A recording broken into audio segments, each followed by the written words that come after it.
Hello. Today we're going to continue looking at word problems, but as you will see here, all of our problems are going to involve fractions. As a rule of thumb, if you are given fractions in a problem, you should write your answer as a fraction also. You've probably added, subtracted, multiplied fractions, and divided fractions by hand at some point in time. You are welcome to continue to do that as long as you write your answer as a correctly reduced fraction. Or another way you can do this is you can use Desmos for your operations.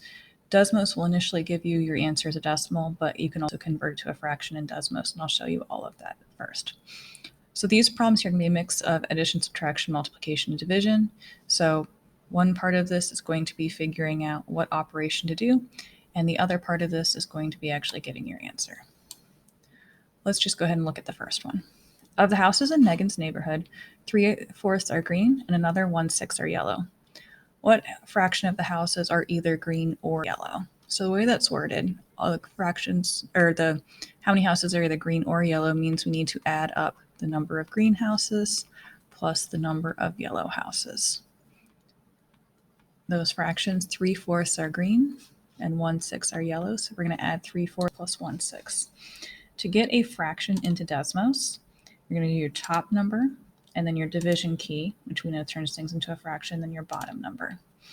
And then very important, you need to arrow over if you're on your iPad, either by clicking next to the fraction off to the right, or you can use this arrow over key here, and then type in your plus sign, and then same thing with the next fraction, 1 divided by 6. Desmos gives you a decimal, but we can switch that to a fraction if you click on this little icon here, which looks like box over box. And right there, we get 11 over 12. So 11 out of 12 of the houses in the neighborhood, or 11/12 of the houses in the neighborhood, are either green or yellow. Let's try another one. Today, Nate is carrying his history textbook and his lunch in his backpack. If the history textbook weighs 1/8 of a pound and his lunch weighs 7/8 of a pound, how much weight is in his backpack? So since we have both items in the backpack, we need to add those weights together. The book is 1/8 of a pound. The lunch is 7/8 of a pound. We're going to add 1/8 plus 7 over 8. You can use Desmos. So 1 divided by 8, arrow over, plus 7 divided by 8, and we get 1.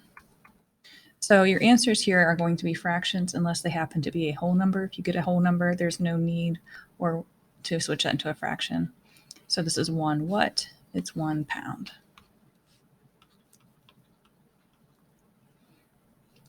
Let's try another one. For a class experiment, Tim's class weighed a log before and after subjecting it to termites. Before subjecting it to termites, the log weighed 3/4 of a pound. After the termites, the log weighed 1/4 of a pound. How much weight did the termites take from the log? So how much weight did the termites take? That's a pretty big clue that we're going to be subtracting here. Our before amount before termites was 3/4 of a pound. The after amount was 1/4 of a pound.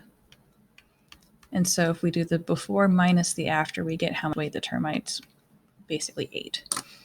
And so let's type that into Desmos. 3 divided by 4, arrow over, minus, since we're subtracting, 1 divided by 4. And that gives us 0.5, which you might know off the top of your head is the same as 1/2. Or you can click that little fraction button guy here and convert it to 1/2. It's 1/2 what? 1/2 of a pound. Professor Patton weighed 2 pieces of metal for an experiment. The piece of iron weighed 5/6 of a pound, and the piece of aluminum weighed 1/6 of a pound. How much more did the piece of iron weigh than the piece of aluminum? This phrase, how much more, is also a big clue that we're going to be subtracting.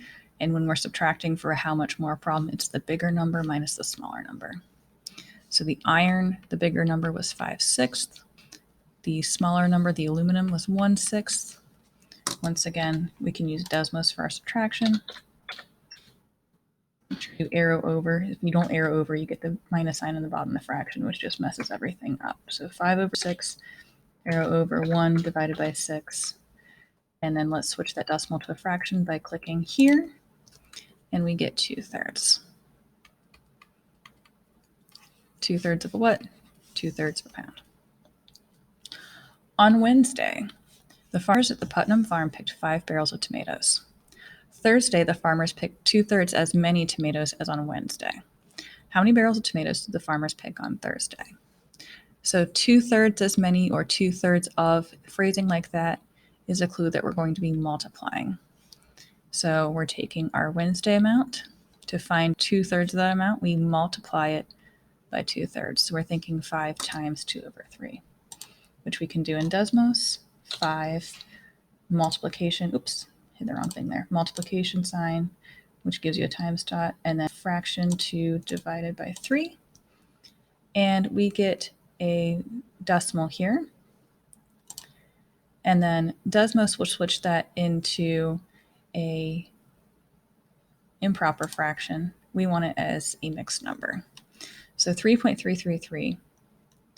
To find out what, so our mixed number, the whole number part of that's going to be 3. To find the fraction part of that, see how we have 3 and then the repeating decimal? If I subtract 3, I'll get just the decimal part. And so I can switch that decimal into a fraction. So I get 3 1/3. So 3 1/3 barrels of tomatoes.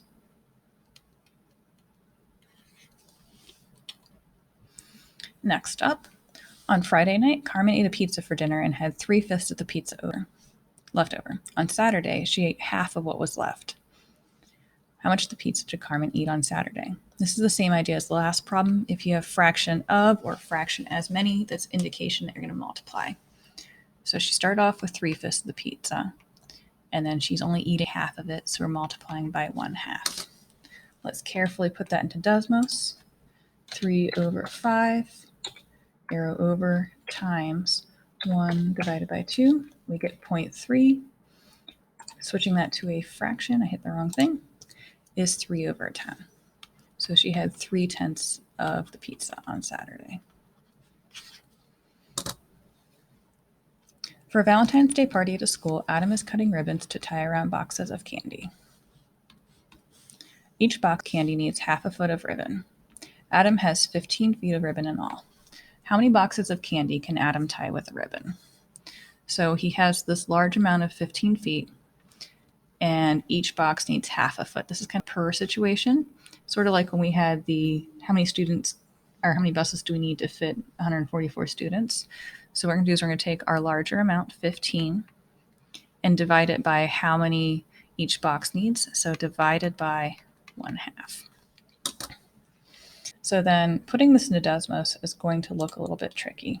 We're going to type in the 15. Remember that divided by gives us a fraction. And we are going to have a fraction underneath our 15 as well. So this fraction bar is because we're dividing. And then type in 1/2 here to get 15 divided by 1/2. And we end up with 30. So you might be like, wait, that's a bigger number than we started with. But since when you divide a whole number by a number that's a fraction that's smaller than 1, you end up with a larger answer because each foot is getting split into 2 pieces, split into half. So it makes sense that our ending number is larger. So that's okay. Last one. Gary and his brother are carrying a cooler from their car to their campsite. The path is 1/4 mile long. The cooler is heavy, so each of the 4 boys carries it for an equal distance. How many miles does each brother carry the cooler? So this one's also going to be division. Our clue here is that we're splitting things into an equal distance from the 4 boys. So we're taking the full distance, which is 1/4 or 1/4, and dividing it by how many boys there are, because each boys will take it. They're splitting up the distance between each of the 4 boys. So we're going to do 1/4 divided by 4. Once again, that's going to look a little weird in Desmos. We're going to do 1 divided by 4 to get 1/4. Then we're going to divide that all by 4. And so in order to make things look nice in Desmos, it's going to work out better if you're dividing like this to put this fraction in parentheses. So we're going to do parentheses, our fraction 1/4, and then arrow over. And see how that puts 1/4 on top of the fraction with a space to put a number here to divide by. When we divide that by 4, we get a decimal, which is fine. And then we're going to switch that decimal into a fraction by hitting a button right here, which turns it into 1/16. So each boy is taking it 1/16 of the way, which is 1/16 or 1/16 of a mile. If we split a quarter of a mile into 4 parts, we get 1/16. So that is it for today. Make sure you're careful about what operation you need to use, and that you're also very careful about how you type your fractions into Desmos. Feel free to use Desmos to help you switch any decimals into fractions as well. That's it. Have a wonderful day.